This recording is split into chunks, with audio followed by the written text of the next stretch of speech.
There we go. Good morning, everybody. Welcome. All is welcome.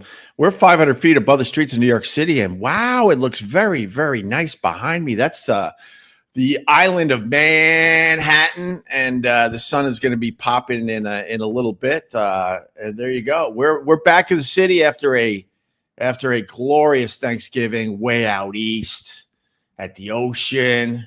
I am so done with turkey. You're done with turkey, right? You know, I said before Thanksgiving, I'm like, no one likes turkey, no one. So one of my leftover plates, I'm like, you know what? Let me do a little experiment. Let me get a whole nice plate of Thanksgiving. We got the potatoes, we got the cranberry sauce, we got the stuffing, we got the corn. What else? A little coleslaw, mashed potatoes. And then I decided for my last plate of Thanksgiving, because you know how it goes, right? Thanksgiving, you're into it. You pretty much have two plates. You have the main plate, and then later in the night when you're watching a movie with the family or something, you get up and you get a second plate. We all know that. And then the next day, you're like, oh, we got Thanksgiving in the refrigerator. And you get yourself another plate. And then what happens? That's Friday, right? Then Saturday, you don't even want to look at the goddamn leftovers. You're like, oh, enough of this. And then Sunday, you pop back in and you're like, you know what? I'm going to have one more plate.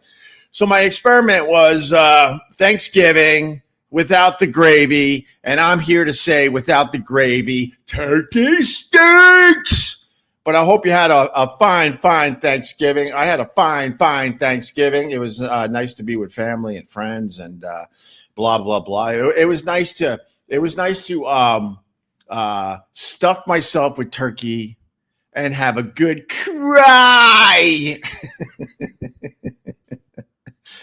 A lot of people reached out, by the way, and I greatly appreciate you. Even haters reached out about the passing of my mom. A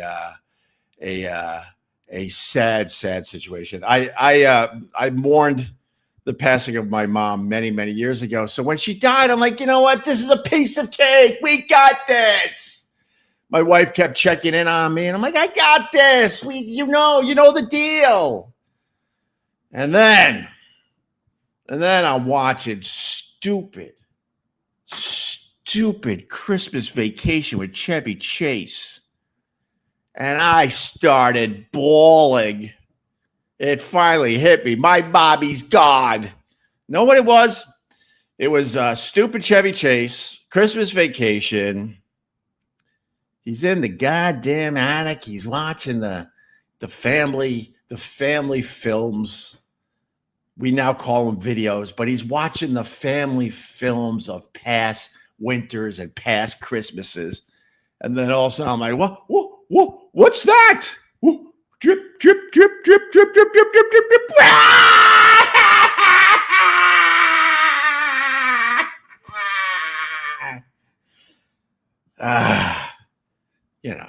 What are you going to do?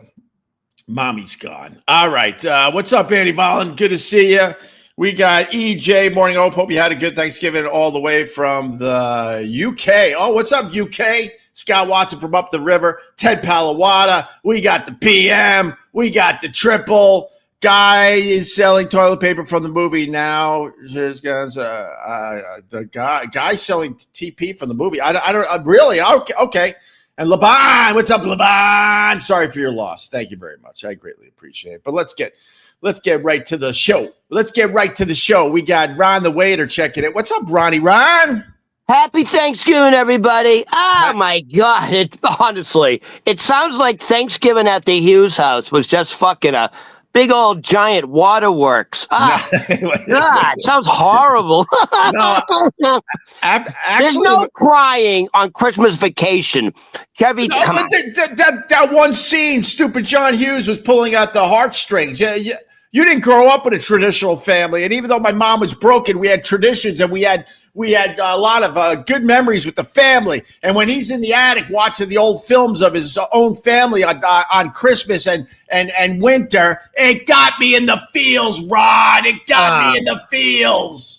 Yeah, Chevy Chase, he's locked in the attic. He's cold. He's putting on old clothes.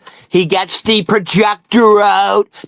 Right. You know the scene, Ron. And he's seeing the black and whites with his mommy, holding him as a baby. I don't have to worry about that. I don't have any videos.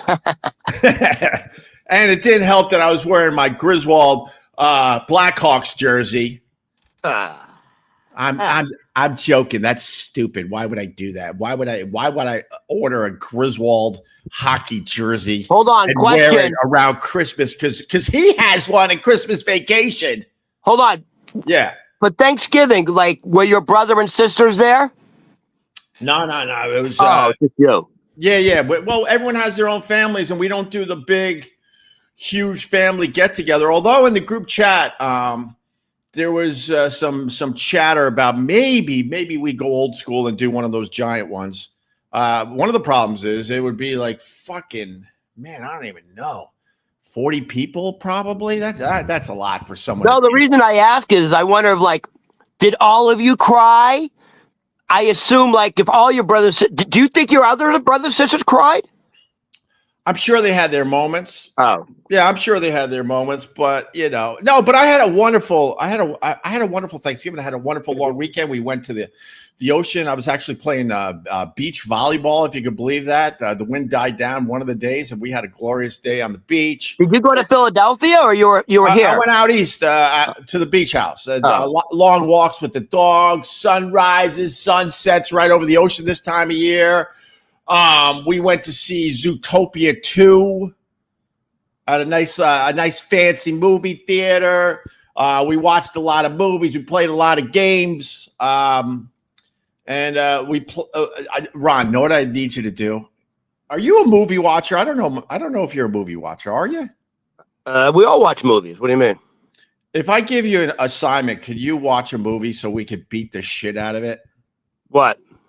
It's called what was it called? Dear Santa with Jack Black. It's a comedy? Do you get the Netflix? I think it's a Netflix. Yeah, I have movie. Netflix. Dear Santa, Jack Black. Yeah, it's a Farley movie, a Farley brothers movie. It was mostly me and my daughter started watching the movie, and then my son jumped in, and we were laughing our asses off. I don't want to even talk about any of it yet. And then the movie turns into one big pile of horse shit. So I want you to watch it because there's so much in there to make fun of. Okay. All right. But Ron, enough about me. It was a fine weekend. We got home late last night. How was your trip back to Massachusetts, my brother? First of all, let me show you what I came back to. Okay. My roommate decided to turn this place into the North Pole. You ready for this? Yes. We'll go nice and slow. Can you see it? What? It's tiny. Can you see the village? I see a little village. What is it on top of, though? Oh, it's a nice village. I like villages. I'm not going to lie to you. Hold on. It keeps going. It keeps going. Oh, my God. Oh, my God. It keeps going. It keeps going. Oh, my God. What is going on in your house? Hold on. We got a little here. Wait. We got a little here. I like it. Oh, wait a minute. Very festive. Oh, wait a minute. Look at this. Fucking Black Santa. Can you believe it? Why do you have Black Santa? I think that was a gift from your former partner, Anthony. And how old is that lamp? Hold on. Wait a minute. All right, he's running around his house now. Now we're in the bathroom. Oh my God! Why do you got so much Christmas shit? Because my roommate's a Christian. Oh, he's a Christian. All right, we're gonna get we're actually gonna go early, get our Christmas tree this week. That's kind of early for us. Everyone's laughing at you, Ron. You know, with Stranger Things, the final season is out. Your apartment reminds me of Stranger Things with all that wood paneling. And how old was that lamp that you went by with the tassels? That thing looks like it's 200 years old, bro. Well, that's another weird lamp. Oh my God. Dude, are you a time traveler? I feel like that Stephen King Something Wicked This Way Comes, and the devil had like an antique Remember that? It was like a small New England town, and the devil had an antique store. I don't know. Well, ring that bell? If you've read one Stephen King story, you've read them all, right, Ron? We were gonna watch The Green Mile, and I'm like, that's a Stephen King novel. No one knew that. Did anyone know that? Yeah, I did know that one. For real, I did. But how was going back home for the first time? What was it, like 7 or 8 years? 3 years. 3 years, right. Okay. Kind of sucked. Oh my God, you were looking forward to it. Listen, reconnecting with my cousin and reconnecting with Rachel, who's 22, who just graduated from Brandeis, and now works at a lab in Boston. And Molly, who's 17, who's a senior, now applying for college. Molly, Rachel, and my cousin Tova, amazing. Nice. Amazing to reconnect. Shouldn't have had that much separation. The issue's the husband. Oh no. He's a massive piece of shit. Oh my God, really? The husband is a massive piece of shit. He's abusive. What? He's abusive. He's verbally abusive, belittling my cousin in front of her children. You're stupid. You lie. Like, what the fuck? How many times do I have to tell you this? Jesus Christ! By the way, guess what he does? He's a used car salesman. All right. He sold a car in a year. Oh, he hasn't sold. He's a fucking piece of shit. He's a fucking piece of shit. Rod, you're going all in. This is crazy. Yeah, fuck him, dude. I've given this guy time after time. He's abusive. He's fucking belittling my cousin, calling her stupid, telling her she doesn't know anything. He's the type of guy who tries to control what you say and how you say it. He tries to control every aspect of his family. And the 17-year-old daughter I can see her. She's having serious psychological issues. Oh, he's a fucking piece of shit. Yeah. Enough with these people. Enough of them. Yeah, so he's controlling every aspect of his family. He's controlling what his wife thinks and says, his children. And obviously, when you're trying to have that much control, it just means you have zero self-esteem. Right. He feels like a piece of shit, and he's taking it out on everybody. He hasn't made a sale in a year. Can you imagine the financial stress? He owns a auto body sort of like repair shop / used car dealership. Yeah. So he's a serious fucking problem, and I made it very clear. To my cousin. The gloves are off. Oh my God. I will no longer sit back and allow him to belittle you in front of me or in front of your children. Literally calling the mother, you're fucking stupid, you're a liar. How many times do I have to fucking tell you? Like, it's bad. But it's from the time he gets up to the time he goes to bed. Oh my God. He controls every aspect. I've had it. You're fucking done, buddy. I don't care anymore. I don't consider him a family member anymore. I don't consider him a friend. I consider him an enemy. There's 2 bathrooms, and I use the bathroom that the girls use. So they were in the bathroom shower. I had to take a piss. I said, I'm going to use your bathroom to my cousin. He's like, fuck that. You're not using my bathroom. You're not going to piss all over my floor. Like, it's that type of stuff. He had a giant bottle of vodka. Right. And he takes it out. And I'm having a few Sam Adams. That's it. I don't drink heavy. Right. You can't if you're doing a morning show. Right. So I've gotten to that. By the way, it's a blessing in disguise doing a morning show. It really focuses your health. It does. Anyways, he had a giant bottle of vodka. I'm like, hey, dude, you know what? I'll have a shot. Fuck that. You're not. Like, he denied me to have some of his vodka.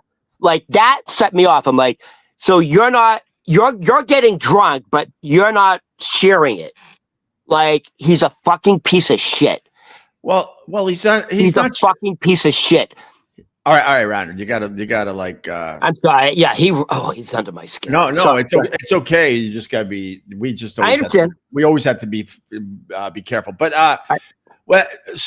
obviously he's not sharing his vodka because he's it sounds like you could say it that way. He's an alcoholic, and alcoholics don't like sharing their shit.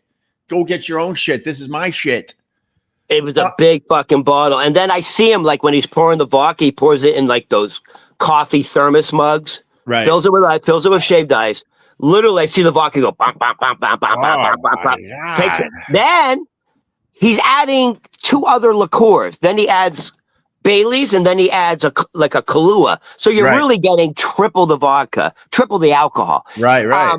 He's a very selfish man, and he's trying to control. He literally, I was having a conversation with my cousin, and he's trying to tell us what to say and how to say it. Like, oh my God. I was like, I literally said, "Are you going to monitor an adult conversation? Are you serious? You know how insulting that is? You're insulting my intelligence. You're insulting your wife's intelligence. You're going to monitor a conversation with my cousin. Are you fucking kidding me, bro? Stop it and stop it now." And his head went down. No, like, the reason I keep my mouth shut is because I'm doing it for my cousin Tova, and I'm doing it for her 2 children, Rachel and Molly. I don't want to start. I can handle it, but I can only handle it for so long. This guy's bad. This guy's bad news. Well, listen, this guy's fucking bad news. And you have to do it that way because, you're not going to change this guy, and you're just going to make their lives that much worse after you leave. Dude, you last time I saw you were at Gephardt's. We had a fine show over there. We had a little small talk on the sidewalk, have a nice Thanksgiving, have fun up there, blah, blah, blah. You were leaving on a bus to where was it? I know it was I always mess it up. Boston, was it Massachusetts? I left Port Authority. Yeah. In New York City, and I went to South Station. Oh, okay. In Boston. And you were sort of looking forward to it because you haven't seen you said your cousin, right? You haven't seen her in 3 years. 3 years. I took a break because of this type of behavior. It was a blessing to see Tova and the 2 kids. Right. And I didn't realize how much they missed me. Like, the 2 girls ran up and hugged me, and like, I had such a good time with the girls, just fucking laughing. We were laughing. Like, we all had a great time. And the husband is like, just joy upsets him. God. So, being silent is being complicit. Right. And I felt by not saying anything to my cousin, it's like I'm enabling him. So I gave her a nice text when I got home saying, my heart's filled reconnecting with you and the girls, but I just have to say, like, I'm absolutely appalled how your husband treats you. He belittles you. He punishes you. And I just can't take it anymore. Like, it's bad. It's bad. She's, it's unfortunate because I think a lot of women are in these situations. They have kids financially, they're stuck. I think she obviously feels stuck.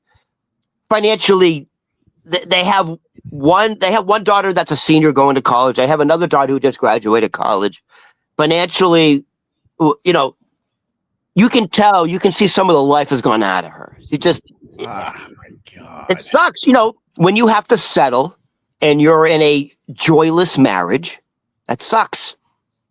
Dude, so you were literally in hell for Thanksgiving. There's no way around it. I mean, you found some joy with the kids, but there was some time. Yeah. You were in this house where you were pretty much walking on like eggshells because you didn't know you didn't know what was going to set this guy off. Did you? Is he a bigger guy? Are you scared? He's a little bigger than me, but listen, I want to be very clear to everyone listening. Bullies are cowards. Real men don't bully women. He's a coward, and believe me, he's terrified of me. Good. I'm thunder and lightning. I am. Do you know what? You know what makes me dangerous? Because I'm actually a really good guy. Like, good guys are very, very dangerous if you set them off. Right. Because I don't.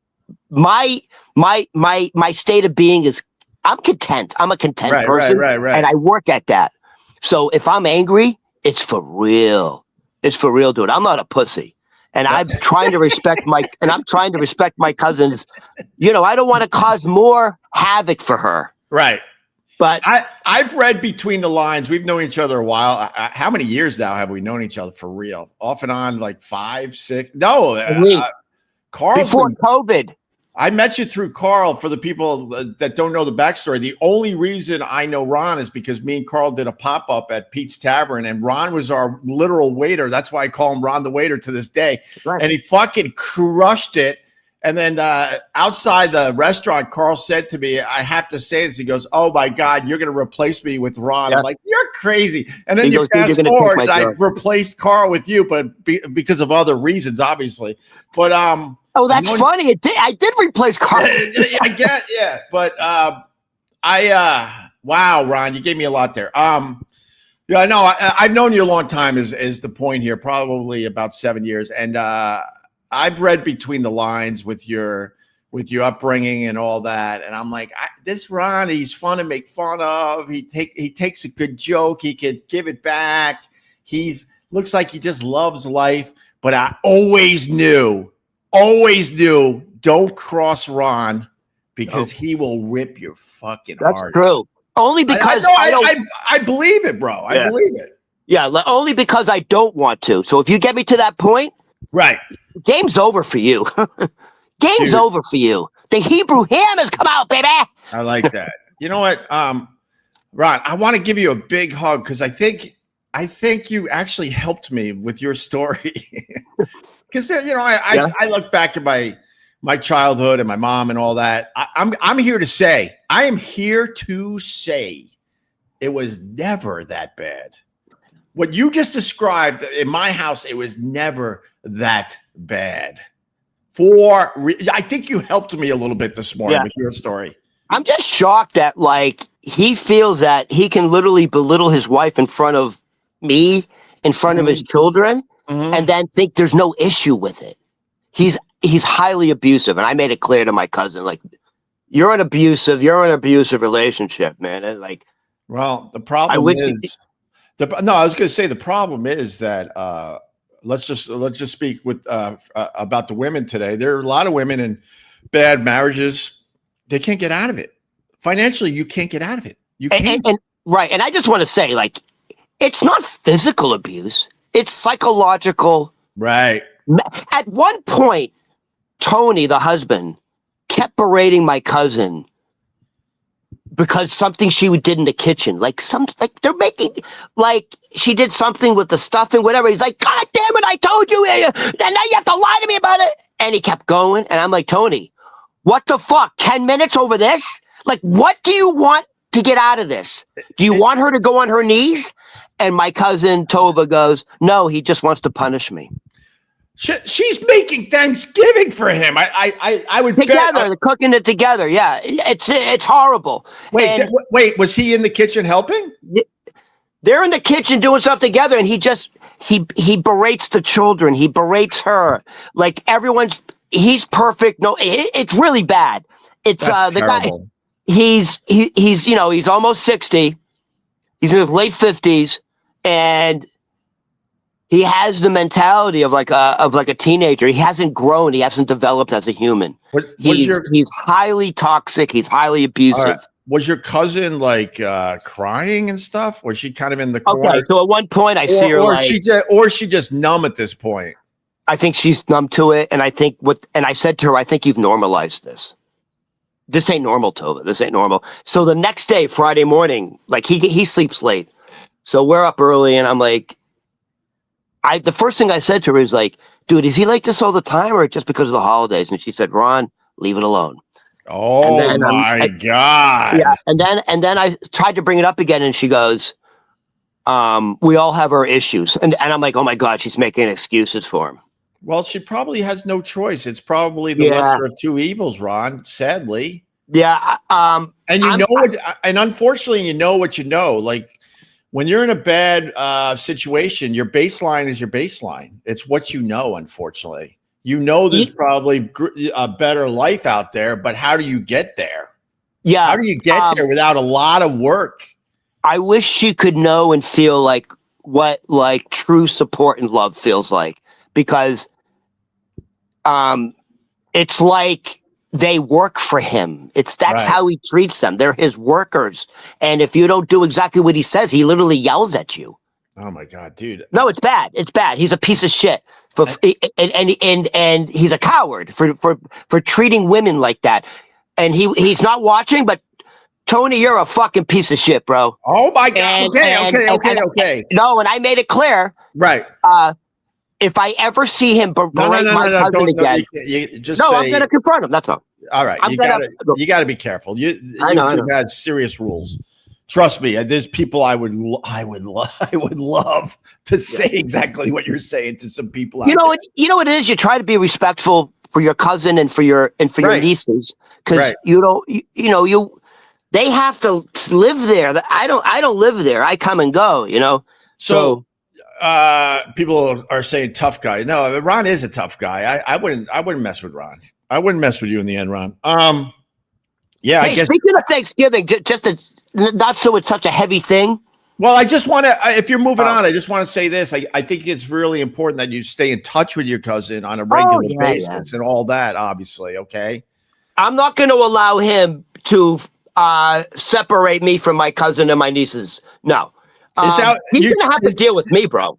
Do you think that's the reason why you haven't seen them in a while? Did you feel that? Part of it? Yeah. I mean, why go up when dude, he treats me with zero respect. He doesn't respect me. I think he must think I'm a loser.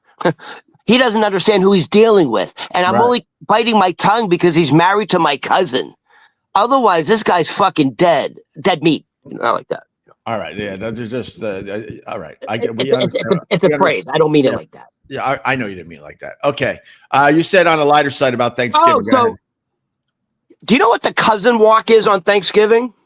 The cousin walk? Yeah. You ever heard of the cousin walk on Thanksgiving? I literally have never heard of this before. Is it a Massachusetts thing? On. That's when they smoke the flower. It's called the cousin walk. Hey, come on, let's walk around the corner, and they get high. Oh. You don't know that? I've never heard the term. I understand. I've been there as far as taking the walk for stuff. Right. So you gather with the family on Thanksgiving, and then there's always a group of the uncles or the cousins, right, who take a walk in the woods. Okay. And they're lighting up. It's called the cousin walk.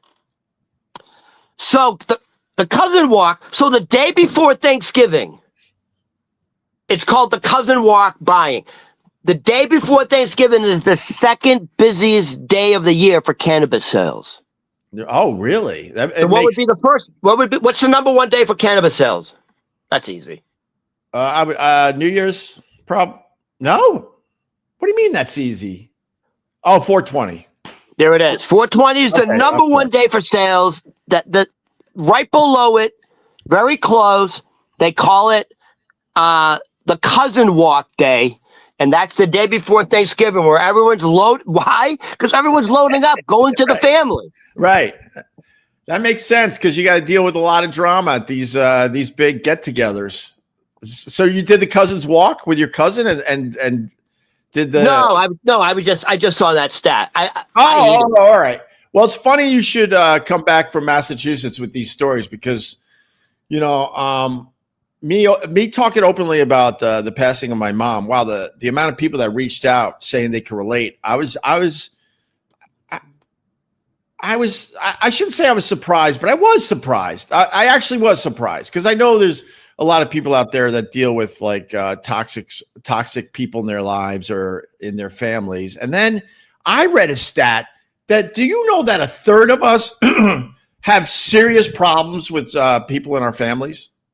Whether it's like an uncle, an aunt, a brother, a sister, a mom, or a dad. I think it was higher. A third of us, they said like real problems, not a little, shut your fucking, do you like that? No, like real solid effing issues. A third of us. A third. That's crazy, right? I thought it'd be higher, honestly. Really? Everyone's fucked. Yeah. Yeah. But wow, Ron, that's wow, I'm kind of bummed for you. I'm not going to lie to you, Ron, because you were kind of looking forward to this. You don't have a lot of family. Yeah, go ahead. You don't have a lot of family. No. You were looking forward to this trip. You haven't been back in, home or in your home area in a long time. Yeah. You had to deal with this monster just like pacing around the fucking house. Ugh. Dude, as soon as he gets up, what are you doing? Why is this here? Why is this on the counter? Who left this out? Put it back. Like it's literally It's orders. He gives orders from the time he gets up to the time he goes to bed. He controls every aspect of his family. It's fucking disgusting. And then he's not providing. You said he hasn't sold a car in a year. He hasn't sold a car in a year. I don't know. Maybe he's got other investments. I don't know. I don't know what's going on. Dude, this sounds like the start of a Ben Affleck movie. Just one of those dark movies set in Massachusetts. I know my cousin. I know I know she's saying when the kids are out of school, I'm out. I know she's saying that. When Molly finishes college, she's out. I have a feeling. Can I want to make it. At one point, I saw her in the kitchen. Yeah. With her hands on the counter, with her head down. Just, like. God, oh my God. And it sucks to see a family member who's like kind of deflated and the joy's been taken out of them because they have an abusive, overbearing husband who shames her. He literally shames her.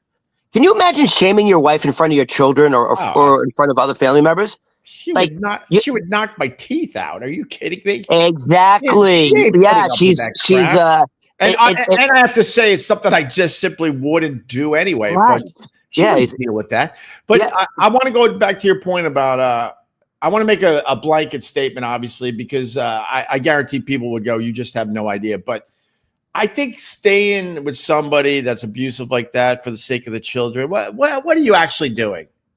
Because the kids are also in that environment. We're staying together for the sake of the children, and I know every relationship is unique and different. But as a blanket statement, that doesn't make sense to me. That you would stay for the sake of the children. They know they're not stupid. No, I think a major factor is it's finances. It's financial too. You know what I mean? I think finances also anchors you to that situation. 100%. All right. Wow, Ron. It sucks. Man, I thought this was going to be our big back from Thanksgiving live stream, all fun and festive. And wow. She must have said something to him because I gave her a text and then I gave her another text saying, hey, you know what? I also have a right to express how I felt. Right. And I told her how I felt. Like it was bad. Then around like 11 o'clock at night, I get a text from him going, hey, I assume you got home safe, ? That's never happened ever. So. All right. Dude, it sucks. It sucks. That's life. Did he hug you or anything? Dude, this guy would rather spit on me. And also I don't think he likes family around. Like, I think it's like, it's a danger to him and his hold on what he has. You understand? Even when we were dumping the fucking ashes of her mother at the park, he didn't even want to be a part of it. Wait. Oh, wait. Is she the one that told his mother, the narcissist? But all right, you could say let me say this because it's insane you can't say certain words for people that are no longer with us and they did it to themselves. Okay, you know what I'm saying, right? Oh, you can't actually say the word anymore for some reason. So for but I think we could start saying the R word again because Trump called Tim Walz an R, and then the reporter goes, "Did you mean to call him an R?" And he goes, "Yes, because he's an R." So I think we might get that word back soon because that's a beautiful word to throw around when you're mad. Yeah, but I think Trump. Listen, don't underestimate Trump. Don't underestimate Trump. He's very clever. Right. He is clever. Right. He said that on purpose because Tim Walz's son has the big eye. Oh yeah. Fair enough. Which is like, and that's why even the Republicans are like, dude, you're going too far. You're going too far. Fair enough. And fair enough. I'll leave it at that. Okay. So by the way, there we go. He made it very personal. And we have a bully as a president. 100%. You want your president calling people the R word when they have when they have a handicapped son? 100%, really? 100%. Come on. At least didn't Howard Stern do that? You don't like Howard Stern because he was making fun of your friend's handicap. 100%. You're right. I back off. You're 100% right. The only reason look, people say it and I will say it. You're upset. Yeah, I am obsessed with Howard because back in the day, he went after my mentor, who has a handicapped daughter, who's absolutely awesome, has Brother Weeze's personality and everything. People love her to death. And Howard went in hard because he needed to take Weeze out of the Rochester market. So what do? I go after his family members. And look, I wasn't a choir boy on the radio, so I'm not going to even sit here and make believe I didn't do shitty things. But at least I acknowledge I did shitty things.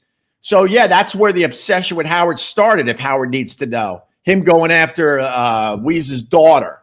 So, yeah, you're right. And the MAGA people should admit that we have a bully for a president. He might be doing well for you, but at least admit he's a bully. By the way, so, the things rot from the head down, right? So, so what? Trump picks people who are like him, right? Yeah. So Pete Hegseth, what is it? He's the Secretary of War. Is that the new term? Secretary of War. It used to be Secretary of Defense, right? Yeah, of course. Just to let you know, the news agencies don't say Secretary of War. Like CNN still says Secretary of Defense. I noticed that. How about does Fox say Secretary of War? Yeah, I would assume they do. I bet you they do. Yeah, I know like pretty much anybody. I know people in the military. They think this guy's a joke. They think he's a joke, and they're just waiting for Trump to do the right thing and move on from this idiot. Also, Kash Patel, the FBI director, is like, there's so much turmoil because of incompetence. But talking about bullies, yeah, go ahead. Pete Hegseth's in big trouble. So that the initial strike on the boat in Venezuela, right? Yes, those speedboats, the drug boats. Yeah, sure. So the first strike left 2 survivors hanging off the side of the boat. And Pete Hegseth gave the order, kill them all. No survivors. No survivors. He said, kill them all, no survivors. Right. And now Trump is saying, well, I spoke to him about it, and he said no. So I believe Pete. We're doing stuff that, third world dictator countries are doing. This is supposed to be America, the beacon of light. We're just straight up killing people now. Yeah, in international waters. Yeah, what are you gonna? Speaking of bullies, what are you gonna do? And by the way, his base, the MAGA, they love it. Fuck yeah! Right. Yeah! Hey, I have to point out the obvious. You're stupid Patriots. You're wearing the Tom Brady Patriots jersey. I do want to say that the Bills had a decent game last night. They took out Aaron Rodgers and the Steelers and the terrible towels. But I'm going to admit that this Bills team is not a Super Bowl champion team. Josh Allen is still carrying that team on his back, although the rest of the team showed up a bit more last night than usual. But you're fucking Patriots. They're playing tonight, right? They're playing tonight. Are they going for their 10th win in a row? No, they already have 10, dude. They have the best record in football. They're 10-2. No. But are they going for their 10th win in a row? I think they're going for their 10th win in a row. Right, but they already have 10 wins. I understand that. But yes, they're going for their 10th win in a row. They've won 9 in a row. Incredible. Hold on, I want to give you, since we're on the subject, I have this ready to go. You ready for this? Yeah. Drake May, who is the current quarterback for the Patriots, by the way, leads the NFL in passing percentage and all, he's 72% passing percentage. Right. Drake May versus Tom Brady, their very first 25 games as a Patriot. And by the way, Tom Brady's the GOAT. Yes? It's not even a question. I don't think anyone comes close to him, for real. When they say Michael Jordan's the GOAT, oh no, LeBron. No, there's no question. No. There's no LeBron James is the GOAT conversation in this household. It's not even close. LeBron James is going to be remembered for a guy that had insane longevity, and he'll have pretty much every record he more or less does at this point. But Meanwhile, Michael Jordan's in the news because Michael Jordan's a NASCAR car owner. Yeah. And he's suing NASCAR because he says it's a monopoly, and they're hoarding all the money and they're not distributing it to the actual race car whatever. The race car teams or whatever. Right. Yeah. Each owner loses roughly $2.3 million a year. So they don't even make money. That's what Michael Jordan says NASCAR itself makes billions, but the owners lose millions every year. So Michael Jordan is trying to fix that.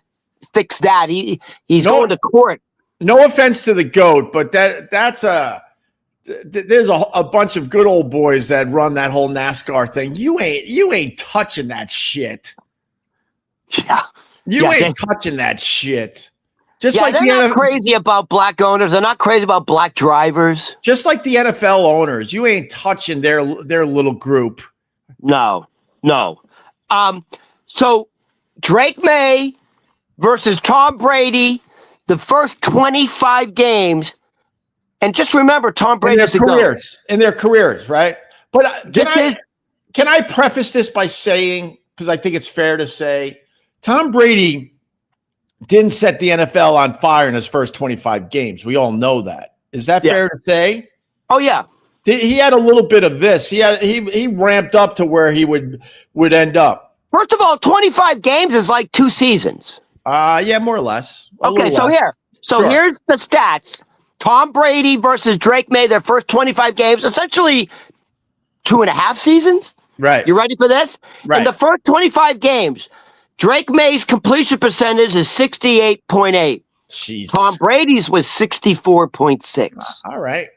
Passing yards for the first 25 games. Drake May was 5,406. Tom Brady was 5,321. Once again, Drake May. Touchdowns. Drake May 40. Tom Brady 39. Interceptions. Drake May 16. Tom Brady 22. On every category, Drake May's better in his first 2 years. And you just proved my point wrong. Tom Brady had a hell of a start to his career because it's comparable to what Drake May's doing. Yeah, your theory's I was completely wrong about my point. Their stats are almost identical, with Drake May's being just a touch better. That's insane. Hey, Drake May, and I think the Patriots have probably the best coach in football, Drabel. They got a 10-year run coming. They have a really good shot of going a very long way this year. It's way ahead of schedule too, right? It's hilarious how the New Yorkers here are like so pissed off how good the Patriots are playing again. Well, they're like, dude, give us a break. The Jets have already been eliminated from the playoffs. The Giants have been eliminated from the playoffs. Well, what people don't understand is, I'm a big sports fan in general. I tapped out of the Jets. I never was a Giants fan, but I tapped out of the Jets a million years ago. That's why I'm a huge Bills fan, because I lived up there. I worked up there. The Jets sucked. It was very easy to move on from the stupid Jets. But being a New York sports fan is brutal. The Knicks are finally back, competing finally. But the drought in New York sports is absolutely insane. How bad it's been across the board. Speaking of the NFL, speaking of the Giants, by the way, the Giants are playing the Patriots tonight. Yeah. Who knows what the spread is in that? So those are those tricky games where very tricky. You think it's a given that the Patriots will just destroy them. Those are the weird games that end up going the other way for whatever reason. I'm telling you, this is Monday Night Football, Giants, Patriots, 2 Super Bowls. This is a game where the Giants are going to be absolutely competitive. Right. This is their Super Bowl. Yeah. What else do they got? They got nothing. So speaking of the NFL, this is a nice segue. So apparently the NFL has a major smelling salts problem. I was reading about this. Do you know what? Do you ever done it? No.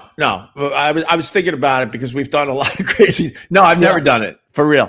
But supposedly it's brutal and it wakes your shit up immediately. Half of the Giants use smelling salts on a regular basis. So this is what happens. I wrote it down. Wait, Ron, I gotta stop you. What are they using it for? Just basic maintenance, or so? Like, what is it? They use it for an adrenaline rush. But let me. Okay. So this is how it works. Wait again. I'm sorry, Ron. I'm sorry, because I need to understand it though. Wasn't smelling salts used when like a player was a little fucked up from getting hit too hard or something, yes. and it was waking no. my point is, originally it was being used properly, where we had this smelling salts. We don't use it a lot. Oh shit, he looks like he's dazed and confused. Give him some smelling salts. Get him back on the field. The only reason I interrupted you, now it went from that to they're using it on a regular basis to get that adrenaline rush. They're using it now throughout the game anymore. Yeah, okay. By the way, it's been smelling salts, because you brought up a very good point. Smelling salts are now banned in boxing. Why? Because it masks the signs of a concussion. When you say, oh, they're wobbly. Ooh. So smelling salts are now officially banned in boxing because it masks the symptoms of a concussion. And two, it will further exasperate a neck injury because you snap your head back when you do it. Right. Oh, so really? Yeah. So boxing banned it because of neck injuries from snapping your head back. Yeah. And it's masks the signs of a concussion. So that's why the NFL has a problem now.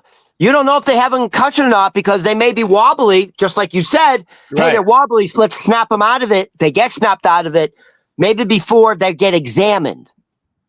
And it masks the symptoms. This is how it works, though. So it releases ammonia gas, right? Which irritates the nose and lungs, which triggers a sharp inhalation reflex. That deep, sudden breath increases oxygen flow to the brain, which this is the important part, which activates the sympathetic nervous system, which then releases a jolt of adrenaline. Oh my God. The whole it's like a sequence of events. Right. That the ammonia makes your body convulse and you take a massive dose of oxygen and it triggers your sympathetic nervous system. And when your sympathetic nervous system is triggered, your body thinks it's in danger and releases adrenaline. So yet you have these players, they're hooked on it because they're. By the way, I see quarterbacks now coming into the game. I see quarterbacks in the NFL coming into the game. I see Rodgers doing it too because he's old. They're not injured. They're on the sideline because the defense is on. When they come back in, you see them go like that. They go and then go in the game. Like it's becoming a habit. So go ahead. So how you just describe what happens to you when you take smelling salts? Smelling salts. Can't that trigger a heart attack in some people to have that jolt like that? Probably if you're not a fucking, trained superior athlete. Yeah. I understand. That's wow. So what? So are they trying to ban the smelling salts? They're worried. Well, what's the big issue with the NFL? Head injuries. Right. They're concerned about masking concussions. Right. And also they're abusing it. It's not meant to be like, okay, I'm going back in. You see players go like that. Hockey players do it a lot too, though. Oh yeah. You see hockey players on the bench going. Well, there's so much at stake. I mean, to stay in the NFL, I think the average career for an NFL player is like 3 years less. Yeah, I was going to say it's like way less. It's definitely it's like 2.5 years. So you'll do anything to try to stay in the NFL as long as you can because you're not making that money outside the NFL. Dude, that's exactly why steroids were so rampant in baseball. Because you say, hey, why were you taking steroids? Because I wanted to keep my starting position. I didn't want to be sent to the minors. Of course. I wanted to get my fucking paycheck. And everyone was in on it. And then they had to make believe they were surprised. We've done this rap before with the Mark McGuire and the Sammy Sosa. Oh, what? They were doing what? Everyone knew. And you got Clemens and Mark McGuire under oath going, just straight up lying. As a sports fan, though, do whatever. I like seeing monsters playing sports. I like it. Hey, I don't care. In the height of the steroid era with Mark McGuire and Sammy Sosa, it's probably the highest ratings they ever had. Yeah, of course. They should have smashing home runs. They should have allowed it. It's still going on, just in different ways now. Come on, you gotta be kidding me. Wow, Ron, this is a lot, huh? But welcome back. Yeah, go ahead. I was going to say, welcome back. You know, you were gone for almost a week. Yeah, in a hell house, in a house of horrors. And here's the other thing, Opie. Like when you're a guest in somebody's house, you accommodate them, whatever they want, whatever. Right. No, dude, it's like I'm a prisoner. Like I have to follow his rules exactly. It's fucking horrible. Only cowards treat people like that. Right. Only cowards treat people like. Dude, you had a giant bottle of vodka, and I'm your guest, and I said, hey, you know what? Keep it out. I'll do a shot. Yeah. Fuck no, you're fucking crazy. Like, all right, dude. And then I went downstairs for something, and I could hear my cousin like just laying into him, like, what the fuck's wrong with you? So then I came back up. He's like, oh, do you want a shot? I'm like, and I literally said, get away from me. Just get away from me, dude. So she gives it back to him a little bit. A little bit. And then like I wanted to they set up now I need to go deeper with this. Did they set up the house? Did they like get you some drinks that you might like, whether it's a soda or like a beer, or did they set up your room nice? Dude, here's your fresh towels for your shower. Not this guy could give two fucks about me, and he didn't like her mother around. He doesn't like family around because he's so abusive. Wait, we went off tangent. He hated her. He hated her mother. He hated the narcissist. Okay, so for the people that know, so Ron had a aunt that decided to not be with us anymore on Thanksgiving. So it ruined 3 years ago. She decided to take a trip to heaven. Well, Brother Weeze calls it a Pasadena. She decided to take a Pasadena, her own Pasadena. Yeah, and, her own schedule. So wait. So your cousin had the ashes for the last 3 years and you dumped it in a pond? I remember you said this earlier. Oh, yeah. They were waiting for me to come. So I didn't know this. It's illegal to dump ashes in a public park. And you guys did it? We did it. Yeah, we did it. We kind of like snuck down to the bank, and then like everyone took a turn saying something about Lois, the narcissist. And then Tony, the husband, was like, went back to, we went down the embankment to the lake. You know, kind of like, because you don't want to get, dude, someone could report you. It's, you know, and my cousin's a teacher. You don't want that kind of publicity. We go down the embankment to the lake, and then the cousin, the Tony, the husband, goes back up, and she's like, what are you doing? He's like, I don't want that ash in my face. You know, that's the type of guy he is. I don't want that ash in my face. By the way, she hated him. Right. Because she saw the type of person he is. Yeah. So we all went around. We dumped by the way, you dumped it in the lake. We dumped it in a little corner, wasn't a lot of currents. It just sits there. It turns muddy. Yeah. Oh my God. And I kind of went, because in my mind, I'm like, ooh, that's her. I went, like, hey, I wasn't trying to be funny, but when you see someone's ashes, you're like, oh my God. You know, it's funny because in the movies, it looks so almost romantic. They got the nice music playing, you throw it in the ocean or whatever. And it just clumped together in the water. And I was waiting for fish to come up and eat it. So you live maybe she lived a wonderful life, whatever. You live a wonderful life. And then your family is dumping your ashes and you just turn into mud on the side of the lake. Jesus. And then someone's just going to step on it and take your aunt home with them. And the whole time, the fucking husband's like, don't step in the mud. Don't step in the mud. Yeah. You're going to truck it into he's got a new Tesla. So he's like, don't truck it in the this guy, he's a selfish, materialistic. All he cares about is his material possessions. He don't care about people. That sucks, Toby. You deserve better. That's the whole thing. That's too bad. So before we dumped the ashes, we all said something about the narcissist. So I told the story when she beat me with a wooden spoon when I was in the shower naked. She beat me with a wooden spoon. Wait. So before you threw the ashes, you all told had a cute little memory. Everyone went around. Of course, the husband was up the hill. He didn't. He's up the hill because he doesn't want. He doesn't want the dust in his face. Then you're going around a circle with the memories of the narcissistic dad who took a Pasadena on Thanksgiving. So you got that memory in your heads. And your loving memory was the time she beat you in the shower with a wooden spoon. We all think it's hilarious. I was a little kid, and She had just made herself a toasted bagel with cream cheese. Yeah. And I decided to eat it all. And I left her a little piece, because I'm considerate. And then I went and took a shower. A piece of what? A piece of the bagel? She had a toasted bagel with cream cheese. Yeah. And I ate it all. I left her like a sliver. It wasn't mine. And then I went and took a shower. I don't know. I mean, what am I? Fucking, 7 years old, 9 years old? I don't know. Maybe I'm like around 7. Right. And she went wild because I ate a bagel.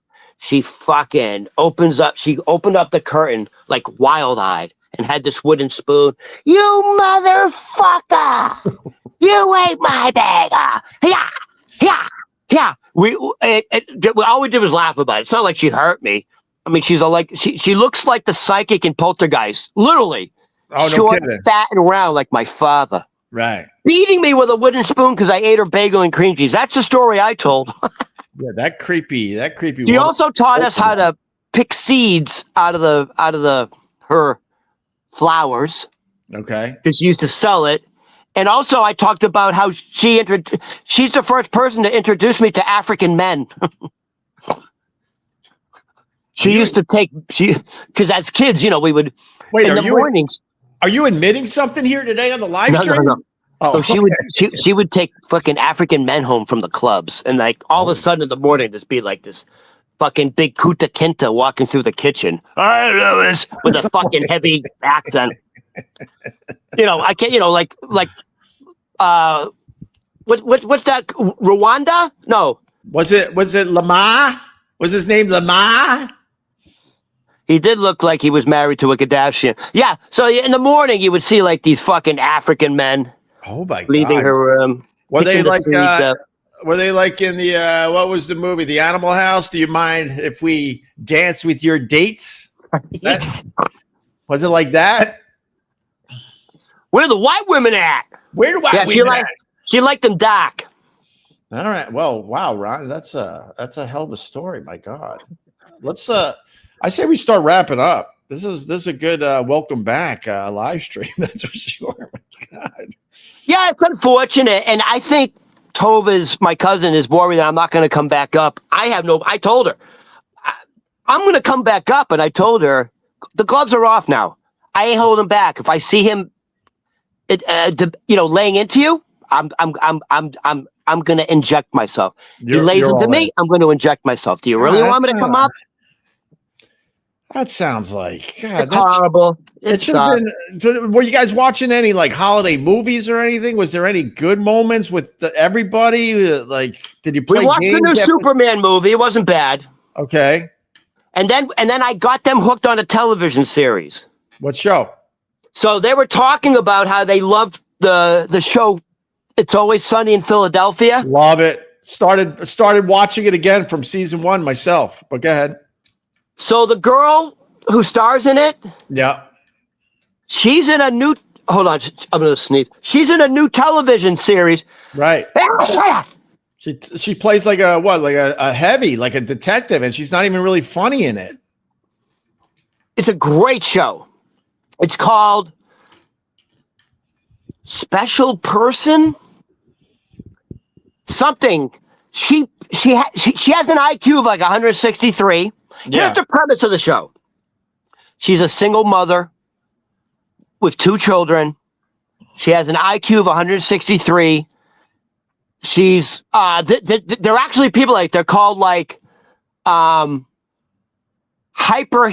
or something, hypersensitive humans. Right. And they're like super intelligent and they can walk into a room and know where everything, whatever. So she's the cleaning lady at the police station. And she accidentally knocks over a case file that they're currently working on. And there's the board with like who did it and blah, blah, blah. Yeah. So she's trying to pick up the files. So she's looking at it and realizes they got the whole case wrong. She crosses this off and goes, no, this is your victim and this is the murderer. They come in the next day and the detective goes, what the fuck? Who's tampering with a crime investigation? This is actually a felony. Get the fucking cameras. I want to know. This ain't a joke. They realize it's her. They go arrest her, and then they say, "Why'd you do it?" And she goes, "Because when I see a problem, I fix it. I'm a hypersensitive, blah blah blah." And she says, "No, you got it wrong." And then one thing led to another, to the point where she's solving the cases for them. It's really good, and she's a powerhouse, and it's funny. I saw like one episode of it. Did you watch it? A little bit, yeah. I got to dip back in. I didn't even know that was the backstory of the show. It just happened to be on my family TV. got hooked because they loved It's Always Sunny in Philadelphia, Right. and she's so good in it. She's funny. She's funny. It's a great premise. So I'm watching a show that's very similar to that, where they solve murders. Yeah. I finally dipped into this Murders in the Building with Martin Short, Steve Martin, and Selena Gomez. Huh? Yeah. Are you watching this thing? No, my roommate watches it. It's pretty fucking good. And my takeaway from Murders in the Building is that Selena Gomez, she's got boobies that hang a little low. She got boobies? She's got big torpedoes that hang a little low. So isn't this season they're in New York? Dude, I'm way behind. We just finished season 3 with Meryl Streep. This Meryl Streep, don't even say she's one of our greatest female actors of all time. She's one of our greatest actors of all time. She's in Murders in the Building. As soon as she pops on the TV, you're like, these people that are acting with her in Murders in the Building, they're way out of their fucking league. Yeah. Selena Gomez is doing lines with Meryl Streep, and you could just see the difference between the two actresses. But she was amazing in season 3. Oh my God! And by the way, I'm glad you make that distinction between male and female actor. There's. By the way, you don't call a female actor an actress. It's just that you're an actor. Yeah, and of course. As an actor, she's a fucking powerhouse. I mean, she's done work that. Does she have the record for most Oscars or Oscar nominations? I don't pay attention to the Oscar shit. I have a quick Selena Gomez story.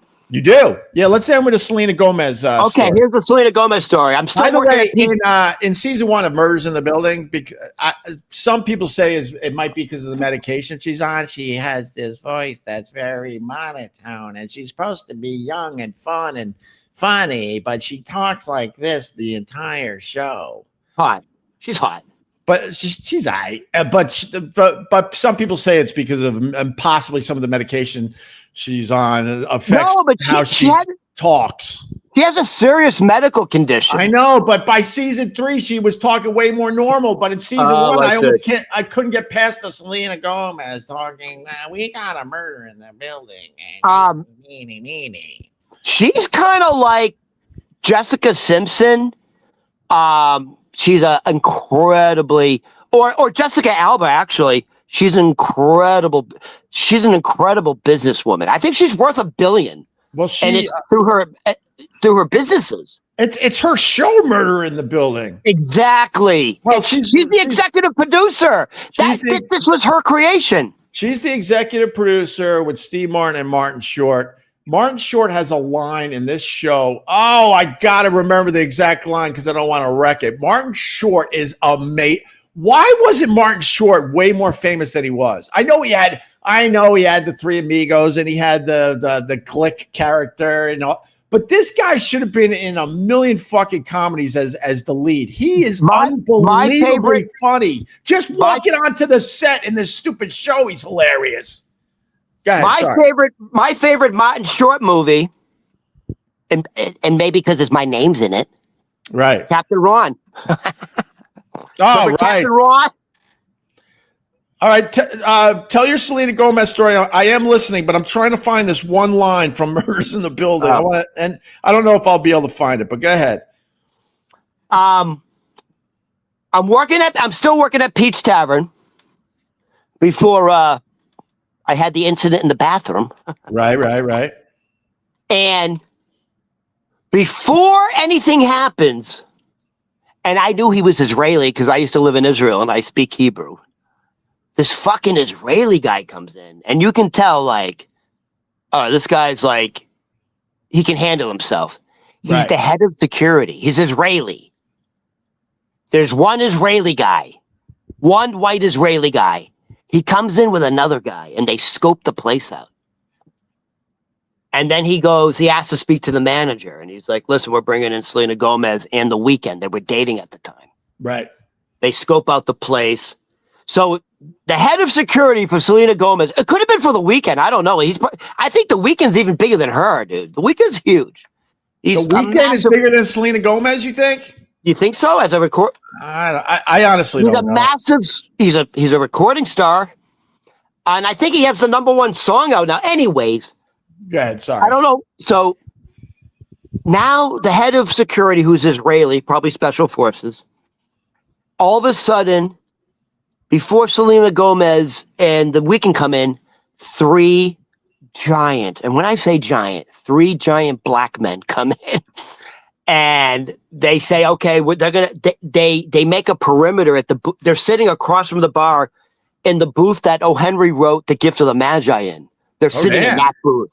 So there's a booth at Pete's Tavern that's very famous, booth number 3, where O. Henry wrote Gift of the Magi, which is a very famous Christmas story.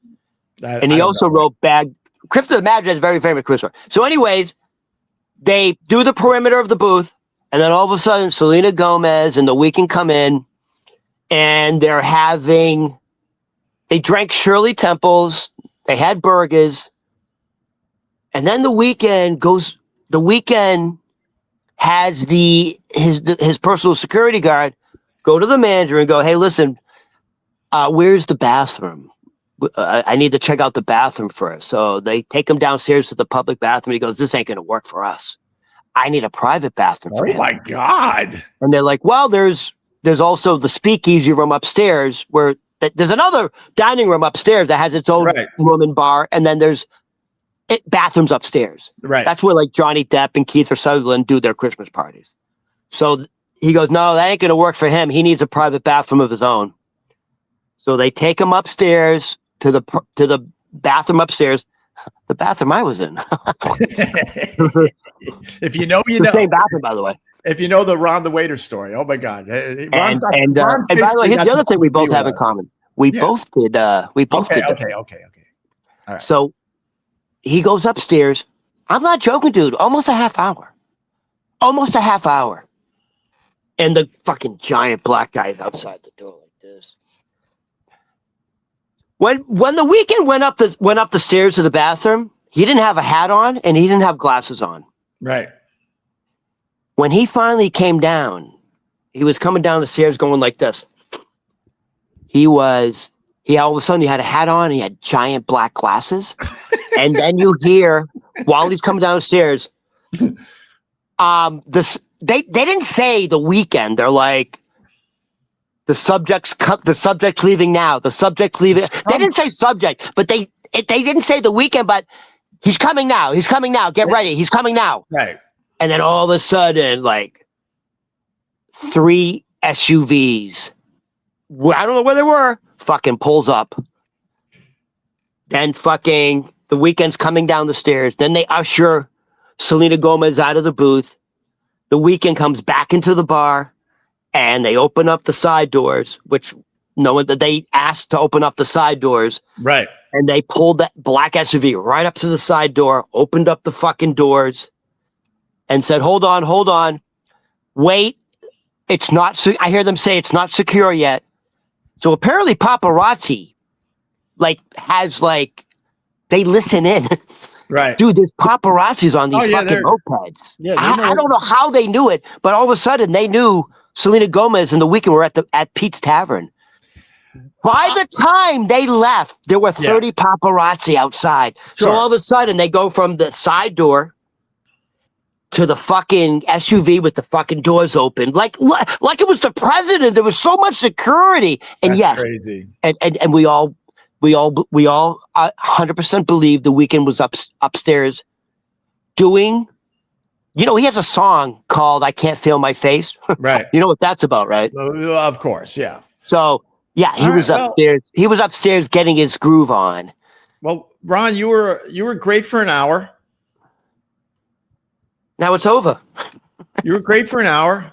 We went an hour and 10. Do the math. Yeah. You were great for an hour. Yeah. Yeah. Do you get it, Ron? Do you get it? I'm going to leave you with this because it's the holiday season. Yeah.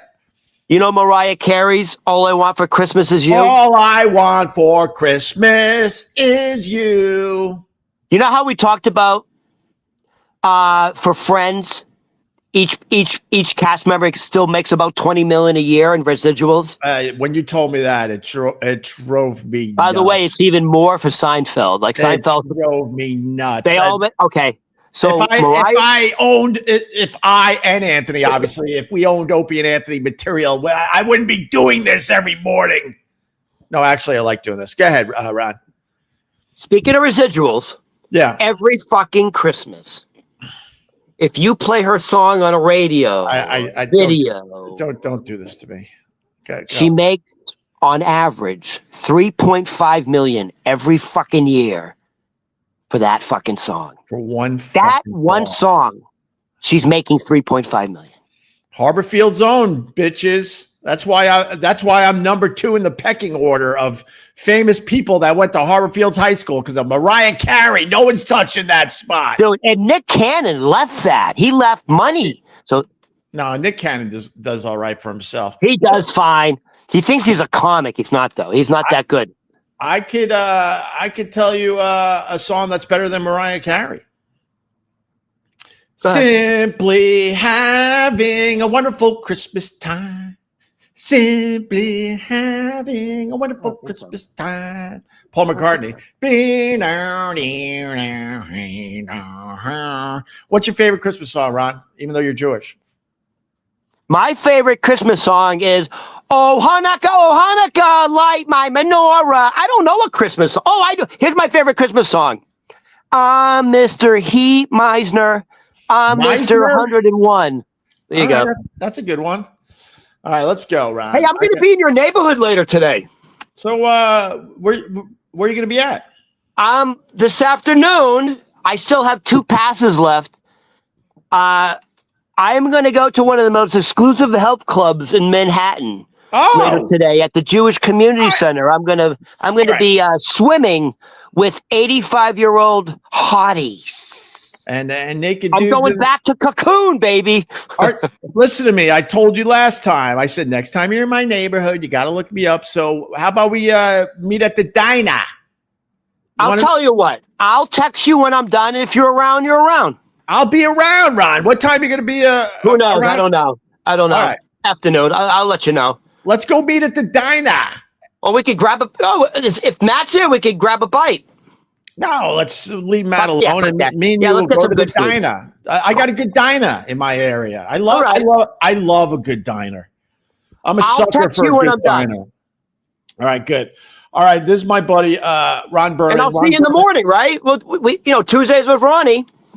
But we did Mondays with Ronnie. Oh, you don't want to do it tomorrow? All right. Well, we just did Mondays with Ronnie. I guess to do that. All right. I guess you don't want ratings. All right. All right. I mean, no, actually, yeah, we could do that. No, you don't have to. I'm joking, Ron. I'm joking. These are jokes. They're stupid. They're dry humor. I get it. Yeah, you're not English, dude. You have to be English to do dry humor. I like doing this with you, so sure, we'll do it. But more importantly, I want to take you to the diner later today. All right. It's Ron Berman comedy on all the socials, right, Ronnie? Yes. Yes.